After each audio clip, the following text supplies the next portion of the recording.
হুম, কি কি আছে? দেখো কি কি আছে, আরো ছিল অনেক কিছু। দুটো চাল কুমড়ো আছে। চিচিঙ্গে আছে, কলা আছে। হুম, ঠিক আছে। কত কত বলো ওটা? 20 টাকা দেবে।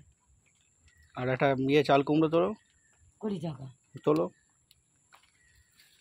আর 25 টাকা চাইনি বাবা, আমি যেরকম দিয়ে আসছি সেরকম। এটা তো লাল হয়ে গেছে গো। কি এই তুমি ভেঙে দেখো, না যে কচাই নিতে হবে না। চাল কুমড়োটা দাও। এই দিয়েছি। আর চিচিঙ্গে কটা দাও। আর সব কটা নিয়ে নাও, নিয়ে নাও দি। ও দিও না, ও দিও না। এই কটা নিয়ে নাও। হ্যাঁ, ও কটা নিয়ে নিই। সব কটাই নিয়ে নাও। কত দেবো সব কটা? আচ্ছা 40 টাকা দাম হয়, তুমি আমাকে ওই কি নেবো, কচু নেবে না? কচু আর নেব পরে। না, পরে নেব। আচ্ছা 10 টাকা থাকলো, হ্যাঁ পরে পাবে। সব তাহলে বিক্রি হয়ে গেল, তাই তো? হ্যাঁ। ঠিক আছে। তাহলে চাল কুমড়োটা আছে আর এই শাক। ও বাবা আমি যাচ্ছি। বাড়িতে একটা কাকিমা এসেছিল, কিছু সবজি কেনা হলো আমাদের, এগুলো রেসিপি করে পরে দেখাবো।